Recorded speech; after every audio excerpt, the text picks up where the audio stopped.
अरविंद औषधालय के इस लोकार्पण के अवसर पर आयोजित सभा में उपस्थित हमारे राजस्थान सरकार के कैबिनेट मंत्री आदरणीय श्री टीकाराम जूली जी, आपके चहेते लोकप्रिय विधायक और किसान आयोग के उपाध्यक्ष आदरणीय श्री दीपचंद खेड़िया जी, कांग्रेस के जिला अध्यक्ष योगेश मिश्रा जी, तीनों प्रधान साहब, चेयरमैन साहिबा, सेवा दल के यूथ कांग्रेस के अध्यक्ष के सभी पदाधिकारीगण, पार्षदगण, सरपंच साहिबान, सरपंच साहिबान, जिला परिषद, जिला पंचायत समिति के सभी सदस्यगण, युवा साथियों और इस किशनगढ़ विधानसभा क्षेत्र की तथा अंबर की समस्त सरदारी युवा साथियों, मीडिया फ्रेंड्स, सर्वप्रथम तो मैं पूरी सरदारी का धन्यवाद देना चाहूंगा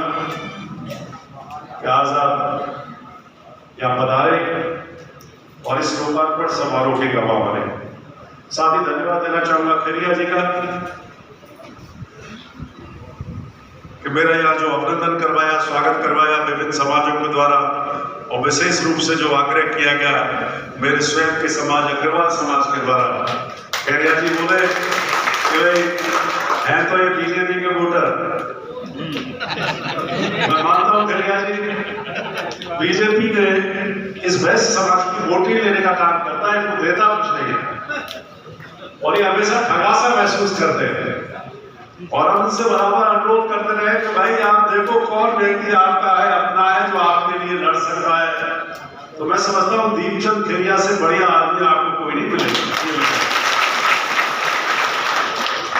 इस व्यक्ति को मैं जब से जानता हूं, जब मैं राजनीति में नहीं था, अशोक गहलोत से जुड़ा हुआ था, तब नाम सुनता था कि भाई दीपचंद खेड़िया जी चुनाव लड़ते हैं लेकिन वो हार जाते हैं, प्रधान रहे या जिला प्रमुख रहे। और कई बार मुझे लगता था कि ये आदमी इतना बढ़िया आदमी, ईमानदार आदमी, कि जनता इसके साथ न्याय क्यों नहीं करती। और मैं धन्यवाद देना चाहूंगा किशनगढ़वासी की जनता का, देर आए दुरुस्त आए, कांग्रेस ने कोई टिकट नहीं दी, निर्दलीय चुनाव लड़े और आपने पिछला 15 वर्ष का जो भी ऋण था उसका चुकता कर दिया। ये मैं आपको बधाई देना चाहूंगा और मैं धन्यवाद देना चाहूंगा अशोक गहलोत जी का। अभी टीकाराम जूली साहब कह रहे थे और भी खेड़िया साहब भी कह रहे थे मेरे बारे में कि अशोक गहलोत जी के बहुत नजदीक हूं मैं, ना गलत फहमी है आप, दीपचंद खेड़िया से ज्यादा नजदीक हूं। बिल तो बिल कहे, बिल मांगे, सब कुछ मिल जाता। और आप तो भाग्यशाली हो, राजस्थान में मैं समझता हूं 2 ही जिले ऐसे थे जिनके बारे में दुनिया को चंबा हुआ था, पहला किशनगढ़, दूसरा दूध। खैर था किशनगढ़, खैर था, सबको चंबा हुआ था। और आप भाग्यशाली हो कि आपने अपना ऐसा प्रतिनिधि चुना। और आप जानते हैं जब जिला बनता है तो विकास की गंगा बहने लगती है, अपने आप ही चीजें जो डिस्ट्रिक्ट पैरामीटर्स के आधार पर निर्धारित होती है वो मिलती है। आपने देखा होगा जमीनों की कीमतें जब 10 लाख होती थी, वह 1 करोड़ रुपए हो गई, हुई गैरतर में हो गई नहीं हो गई। अभी मुझे बता रहे थे खेड़िया जी कि सर 3 करोड़ की जगह जमीन का भाव हो गया, बताओ एग्रीमेंट फेल हो गया सब। और बिना किसी चीज में इन्वॉल्व हुए तो कई लोग नेता लोग कर लेते हैं, पहले जमीनें खरीद लेते हैं जिले बनवाने से पहले, लेकिन इस आदमी ने कोई बता दे खड़ा होकर के कहीं भी कोई आरोप लगा है। मुझे ध्यान है जब कांग्रेस में संकट का दौर आया था तब इन लोग बने खेड़िया जी तो बिना शर्त बिना उसके पहले भी कहते रहे कि मैं अशोक गहलोत के साथ हूं, अब भी अशोक गहलोत के साथ हूं, भविष्य में भी अशोक गहलोत के साथ। खेड़िया जी स्पष्ट रूप से कहते पहले भी कह दिया क्यों, जो स्वयं सच्चा और ईमानदार आदमी होगा वो गहलोत को छोड़ ही नहीं सकता। तो ये मैं कहता हूं। और आप देखते हैं इन 70 सालों में 75 साल कर लीजिए, कांग्रेस की सरकार भी रही, भारतीय जनता पार्टी की सरकार रही, जनता पार्टी की रही, सब तरह की सरकार अपने राजस्थान में देखी। लेकिन इन 5 वर्षों को देखे आने वाले पिछले 4.5 वर्ष और 5-6 महीना होने वाले एक एक क्षेत्र को चुन लीजिए। और मैं चुनौती देता हूं सारे विरोधियों को, खुला संवाद करने के लिए तैयार हो। विकास के किसी भी पैरामीटर पर, चाहे वो सड़कों का मामला हो, चाहे वो पानी पीने का मामला हो, चाहे शिक्षा का मामला हो, स्कूल खोलने का मामला हो, कॉलेज खोलने का मामला हो, कृषि कॉलेज खोलने का मामला हो, स्वास्थ्य पीएससी खोलने का मामला हो, सीएससी खोलने का मामला हो, अपग्रेड करने का मामला हो, स्कॉलरशिप का मामला हो, पेंशन का मामला हो, फ्लाईओवर का मामला हो, क्या नहीं दिया किशन का खास बता दीजिए। कभी सोचा था आप लोगों ने? ईमानदारी से आप बताइए, कभी किसी ने सोचा था कि जो 20-30 सालों में नहीं हुआ वो इस व्यक्ति ने, अशोक गहलोत ने आपको 4.5 साल में करके दिखाया? फिर क्या कारण है कि सोचना पड़े आपको तो एक वोट किसको दो? सोचने की जरूरत है क्या आपको? बताइए। ऐसा व्यक्ति, अगर ऐसे व्यक्ति राजनीति में नहीं आएंगे तो मैं समझता हूं वो राजनीति का सबसे बड़ा दुर्भाग्यपूर्ण स्थिति है। अगर ऐसे लोग हार जाते हैं, नहीं जाते हैं या छोड़ देते हैं राजनीति, तो राजनीति जो कह रहे थे अभी बिल्कुल सही है। कुछ लोगों ने इसको धंधा का जरिया बना लिया है। मेरा कहना राजनीति जन सेवा करनी है, और ये तो फक्कड़ आती है। आदमी एक कमरे में रहते हैं, जो आपने वर्षों पहले देखा होगा, प्रधान में जिला प्रमुख थे, और प्रधान जिला प्रमुख रहते हो, कितने लोगों को रोजगार दिया उन्होंने? किशनगढ़ के लोग जानते हैं इस चीज को, कितने गरीब लोगों को रोजगार दिया। और इसीलिए इनके ऊपर जो मुख्यमंत्री की विशेष कृपा है, उसका कारण है ये डिजर्व करते हैं, उसके लिए ये डिजर्व करते हैं, जो बिना किसी स्वार्थ के करने की बात करते हैं कि मेरा क्षेत्र, मेरा सरदारी, मेरी जनता, मेरे लोग, मेरी जिम्मेदारी। ये भावना है इसके अंदर। मेरे से कहा, हालांकि मैं बहुत कम जगह जाता हूं, लेकिन इनका आदेश होता है, मैं टाल नहीं सका। सैटरडे संडे मेरे भरतपुर के लिए रिजर्व रहता है, इनकी वजह से मैंने उसको भाई संडे और मंडे में भरतपुर आऊंगा, कल से भरतपुर आऊंगा।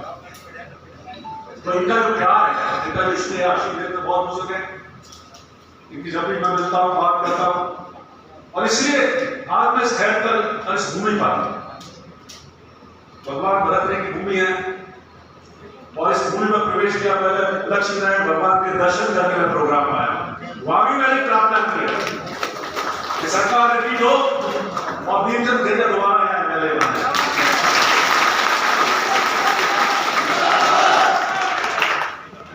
उसका कारण है भाइयों, मेरा कोई स्वार्थ नहीं है इनसे, लेकिन जो व्यक्ति क्षेत्र में समर्पित भाव से काम कर रहा है, अगर किसी धर्म के आधार पर, जाति के आधार पर, नफरत के आधार पर, झूठ और भय के आधार पर किसी दूसरे व्यक्ति को आप मौका दे देते हो, तो वो क्षेत्र के साथ नहीं, स्वयं के साथ अन्याय होता है। उस व्यक्ति के साथ, उस व्यक्ति का नागरिक होता है, उसके साथ अन्याय होता है, आने वाली पीढ़ियों के साथ आप अन्याय करते हो। और सही कहा, देश का प्रधानमंत्री या देश के बीजेपी के नेता जब ये कहते हैं वोट पेंशन स्कीम रेवड़िया बांट रहे हो, लोगों से पूछो भाई, अगर वोट पेंशन स्कीम लागू नहीं करते तो लोग करप्ट बनेंगे, भ्रष्टाचार करेंगे। और सही कह रहे जूली साहब, आपकी आदेश से अधिक योजनाएं बंद कर देंगे, ईआरसीटी क्यों नहीं दे रहे? बताइए। इन्हीं की मुख्यमंत्री आदरणीय वसुंधरा जी ने ईआरसीटी बनाई या नहीं बनाई? इन्हीं का विभाग के जो मंत्री है वो जोधपुर से सांसद है और राजस्थान से मंत्री है। 25 सांसद प्रदेश की जनता ने दिए, 32-34 हजार करोड़ की प्रोजेक्ट बनाया 13 जिले, जिसमें शुरू हो जाए झालावाड़, बारा, कोटा, टोंक, भरतपुर, धौलपुर, करौली, सवाईमाधोपुर, दौसा, जयपुर, अजमेर, अलवर, 13 जिलों को शामिल किया गया। जब पीने का पानी जाएगा, कहीं पीने का पानी, कहीं सिंचाई का पानी। और इस योजना में कहने का खामी है इस योजना में, और शर्मिंदगी तो नहीं आई तब कहने में कि आप सरकार ला दीजिए, मैं दे दूंगा दोबारा इसको, ERCB को बीजेपी की सरकार बना दीजिए। बताइए ये विकास की नीति होती है क्या? अशोक गहलोत जी ने सोचा कि 3300 जिलों में कॉलेज होंगे, मेडिकल कॉलेज। ये नहीं देखा कि कांग्रेस का MLA है नहीं है कि हर जिले में मैं कॉलेज दूंगा। 3 कॉलेजेस केंद्र सरकार ने नहीं दिए, जामनगर में, राजसमंद में और प्रतापगढ़ में। तो राज्य के बजट से 1200 करोड़ रुपए अशोक गहलोत ने काम कर रहे। और अब आप देखिए हद कब होती है। अब एक नई गाइडलाइन निकाल दी जिसमें कैपिटल को खतरा हो गया है कि जहां की आबादी इस शहर की 15 लाख या 10 लाख से कम होगी वहां मेडिकल कॉलेज नहीं देंगे। आपने पढ़ा होगा परसों अखबार में। एक तरफ आप चाहते हैं कि देश का व्यक्ति फिट रहे, स्वस्थ रहे, तो मेडिकल इंफ्रास्ट्रक्चर को जो मजबूत करने का काम राजस्थान में अशोक गहलोत ने किया। एक मॉडल दिया पूरा देश और दुनिया के सामने, चाहे वो एलोपैथी हो, चाहे आयुर्वेद हो, होम्योपैथी हो, यूनानी हो। उस मॉडल को रोकने का काम कर रही है केंद्र सरकार। अरे भाई, शिक्षा स्वास्थ्य के पैरामीटर्स कब से आ गए? कितनी आबादी होगी तब मेडिकल कॉलेज खोलेंगे? तो आप सोच लो, 23 में नहीं 24 में भी आपको कांग्रेस की और विपक्ष की सरकार जो बना एक इंडिया, क्या है इंडिया, INDIA, उसकी सरकार बनाना। कारण क्या? नहीं तो मेडिकल कॉलेज नहीं खुल पाएगा। बेहतर नहीं, ध्यान रख लेना, मैं सच कह रहा हूं। मैं जवाब पूछता हूं,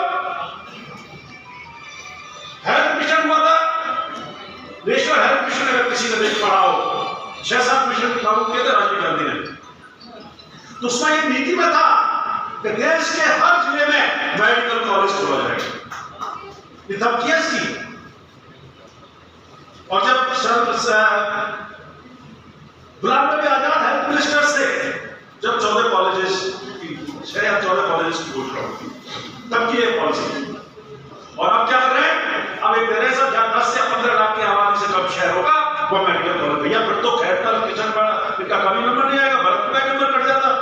वो तो भगवान ने शुक्रिया गहलोत साहब का या पूर्व की सरकारों का कि मेडिकल कॉलेज खुल गया, नहीं तो अब तो नए पैरामीटर से वहां भी नहीं खुलता। ये कौन सा पैरामीटर है?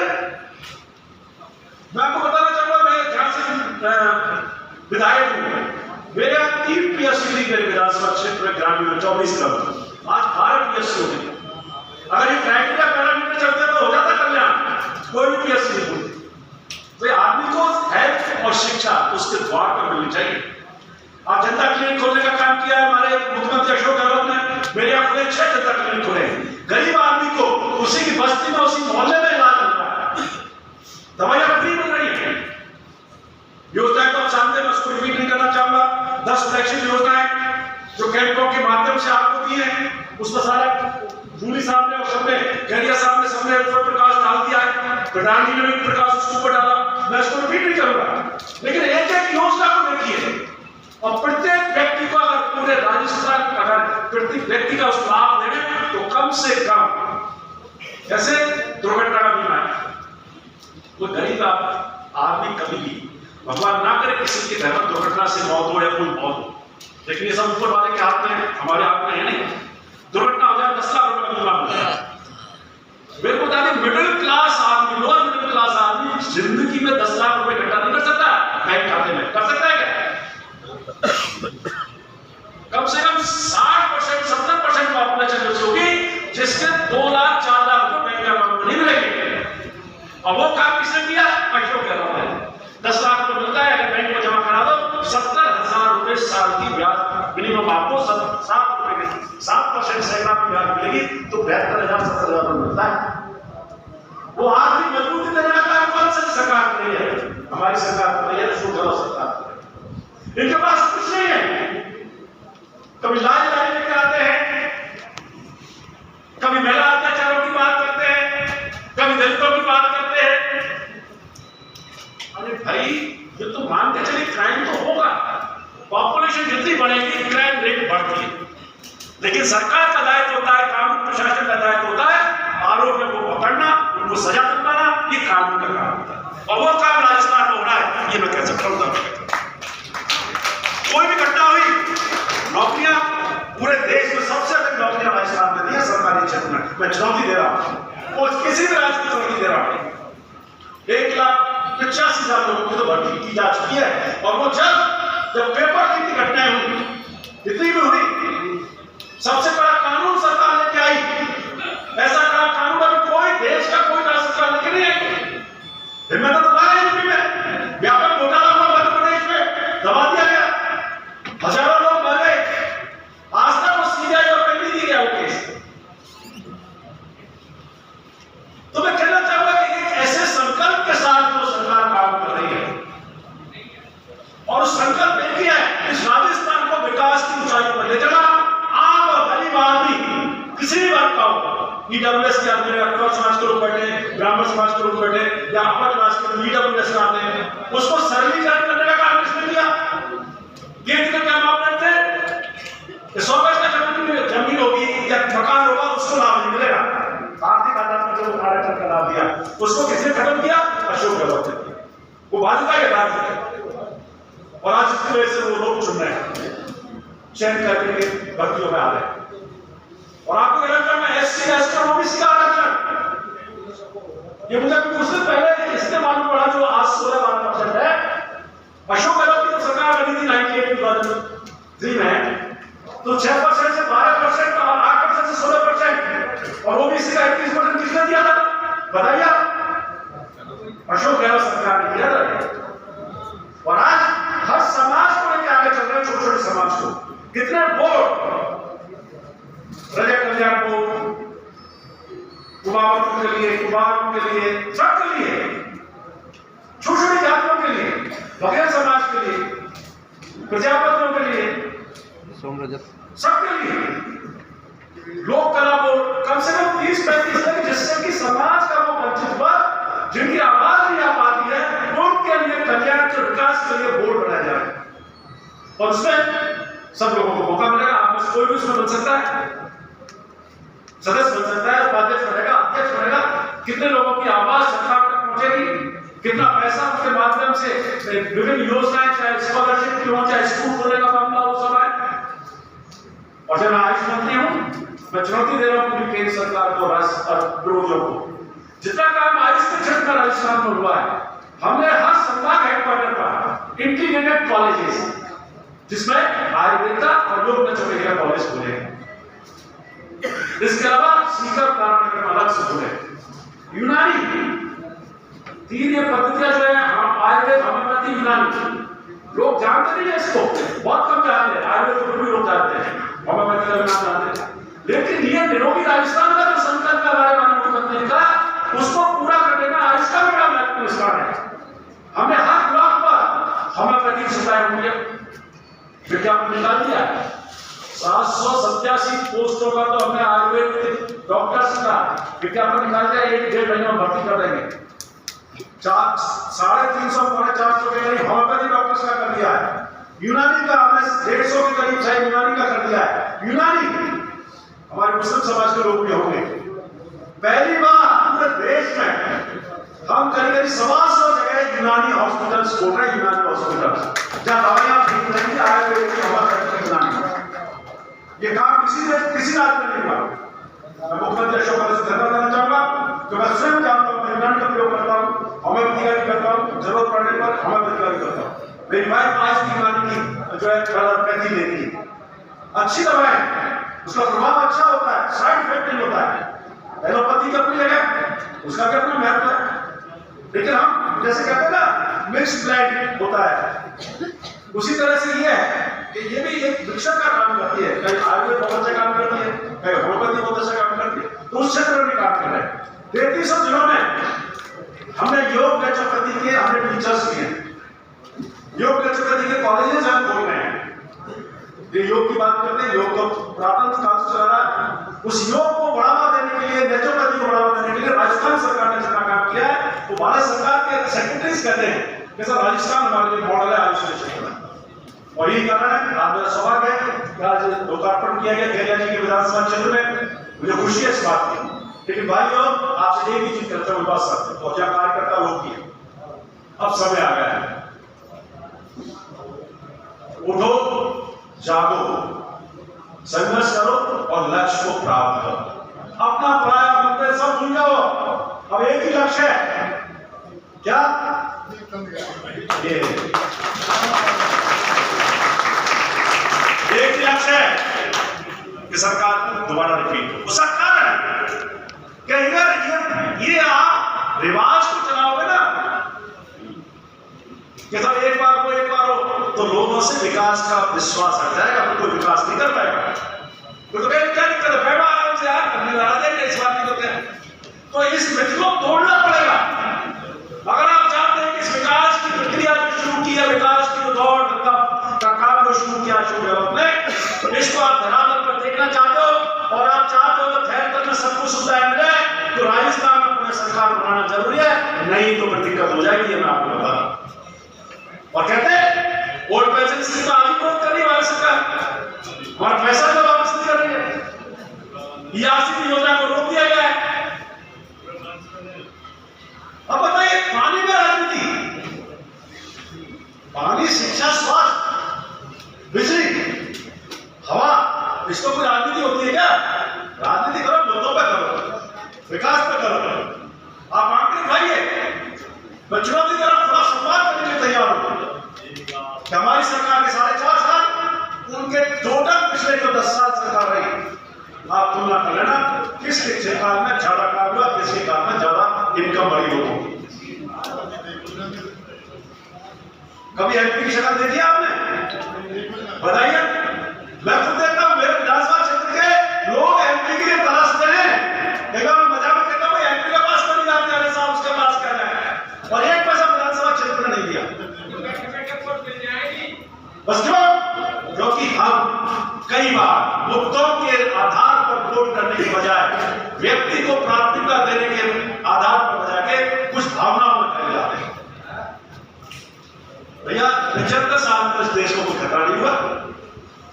इसी देश के प्रधानमंत्री ने पाकिस्तान के 2 टुकड़े कर दिए थे, किए थे नहीं किए थे? फिर किस बात का खतरा? एक हमला दिखाते थे, किसी में हिम्मत है इस भारत की तरफ उंगली उठा सके, आप उठा के देख सके? किसी की हिम्मत है? किसी की नहीं है। आप केवल भावना के आधार पर लोगों को भगाने का काम मत करिए। हमारी सेना, हमारे लोग सशक्त हैं, और ये तो ये नहीं कि 9 साल का कंट्रीब्यूशन है, ये 75 साल 77 साल का इतिहास है। जब जाके देश बनता है, घर भी बनता है, नहीं एक दिन बन जाती है इमारत, 1.5 साल 2 साल, उससे पहले आदमी पैसा इकट्ठा करता है, दुनिया करता है, 1.5-2 साल में मकान तैयार होता है, और फिर बेटा समझे अगर बाप बूढ़ा हो जाए क्या है होता है घरों में, परिवारों में। अरे भाई, तेरे को यहां तक पहुंचाने में उन लोगों का कंट्रीब्यूशन रहा है, बाबा का, बाप का, दादा का, परदादा का, तब ये इमारत खड़ी होती है, एक बर्बाद राशि बनती है। कई बार अजीब सा लगता है, राजनीति होती है, मतभेद होते हैं, विचारधाराएं होती है, लेकिन एक राजनीति का स्तर होता है। उस राजनीति के स्तर से नीचे कहते हैं ना विरोधी बैठ, दुश्मन भी हो तो विरोधी बैठ नहीं करना चाहिए। युद्ध की भी कुछ नीतियां होती थी ना, अंधेरे के बाद युद्ध बंद कर दिया जाता था, पीछे से नहीं मारा जाता था, सामने से मार दिया जाता था, होता था ना। युद्ध में भी एक मापदंड होते थे, एक धर्म नीति होती थी युद्ध में। उस राजनीति में भी एक नीति होती है, उस नीति का पालन सभी दौरों को करना चाहिए। सरकारें बनती हैं, आती हैं, जाती हैं, जनता जो तय करती है, लोकतंत्र में वो सबको स्वीकार होता है, सम्मानित होती है उनका फैसला। उस फैसले को बदलवाने का काम जो व्यक्ति राजनीति करता है वो अपने कार्यों के आधार पर करता है, अपनी सेवा के आधार पर करता है। लेकिन वो काम जब जन सेवा और उसके कार्यों के आधार पर होता है तो अच्छा डिसीजन होता है, लेकिन भावना के आधार पर कुछ गलत लोग चुप के आ जाते हैं और उससे बड़ा क्षेत्र का नुकसान होता है, प्रदेश का नुकसान। मैं बहुत ज्यादा कहते हुए खैरिया जी को बहुत धन्यवाद देना चाहूंगा, और टीकाराम जूली साहब जो मतलब बहुत सक्रिय रहते हैं, और मैं बिल्कुल स्पष्ट करना चाहूंगा, इन्होंने भी जो विभाग इनके पास था उसका आमूल परिवर्तन, आज जो इस विकास में भी जो ऑनलाइन सिस्टम किया है, सारा जो एक जीरो लेवल का टॉलरेंस करप्शन का जो माननीय अशोक गहलोत का है, वो सारे सिस्टम को ऑनलाइन किया है। चाहे स्कूटी वितरण का मामला हो, पेंशन का मामला हो, आपको जरूरत ही नहीं है। कई बार मेरे पास आते हैं लोग, ई मित्र वाला बदमाशी कर रहा है कि आदेश कर दो, मैं उनसे कहता हूँ भाई तुम ई मित्र वाले के पास जाते ही तो हो, अब तो सारा ऑनलाइन सिस्टम है।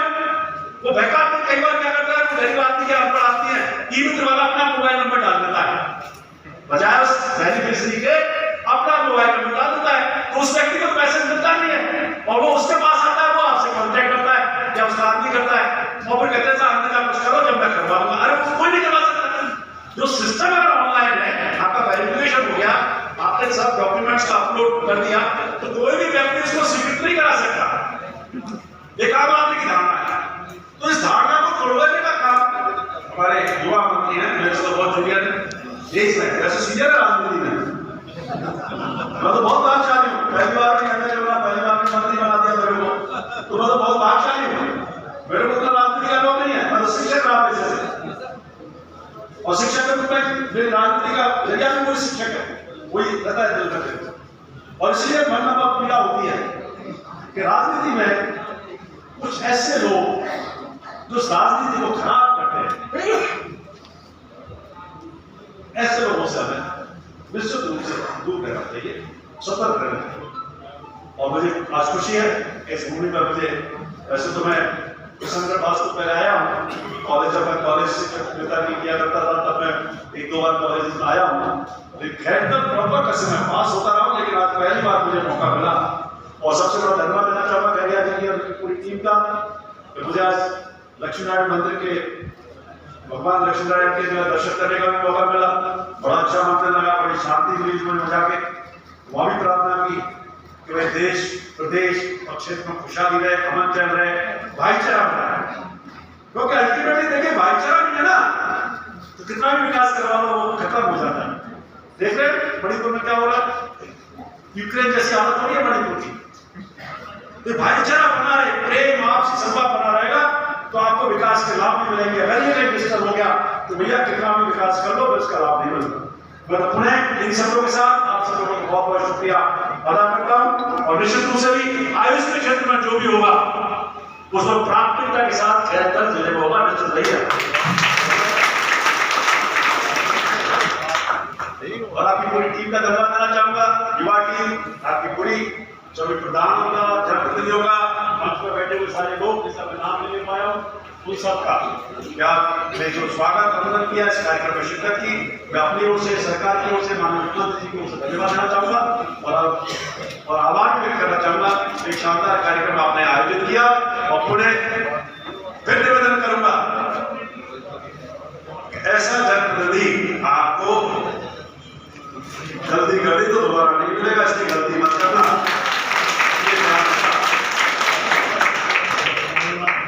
क्योंकि चाहे व्यापारी वर्ग हो, सबसे ज्यादा फायदा किसको होने वाला है? व्यापारी वर्ग को होने वाला है, जिला हेडक्वार्टर बनने से होगा या नहीं होगा? क्योंकि देखिए क्या होता है, जितने जिला बनता है यूनिट बनती है विकास की, तो मनी का सर्कुलेशन होता है, और व्यापारी कोई हो, कोई अग्रवाल में करता तो नहीं व्यापार हो, सभी जाति के लोग हैं व्यापार में, सभी जाति के लोग हैं, तो जब व्यापार में पैसा आता है तो इनकम बढ़ेगी, लोग रोजगार बढ़ता है, तो उसके विकास की बात बढ़ते हैं, इकोनॉमिक ग्रोथ करती है। जितने ऑफिसेस खुलेंगे तनख्वाह के माध्यम से, विकास के प्रोजेक्ट्स लाने के माध्यम से बाजार में पैसा आता है, और बाजार में जब पैसा आता है तो खुशहाली होती है। जब बाजार में पैसा नहीं आएगा तो क्या खुशहाली है? माननीय मुख्यमंत्री जी का सोच है कि विभिन्न योजनाओं के माध्यम से, कल्याणकारी योजनाओं के माध्यम से पैसा आम आदमी तक, गरीब तक कैसे पहुंचाया जाए, वो एक तरीका।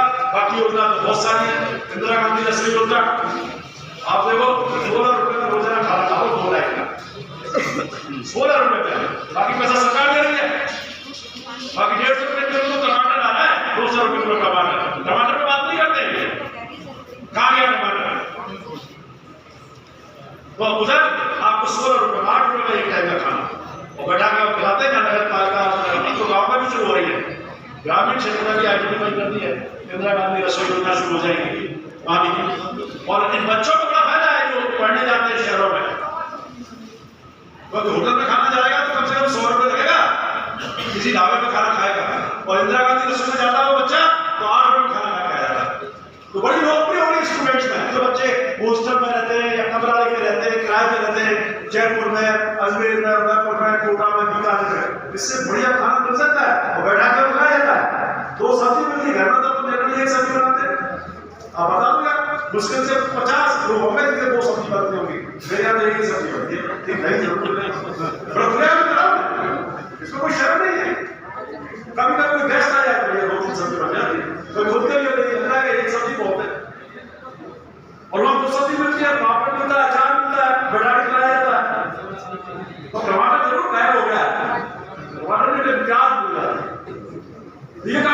दिया,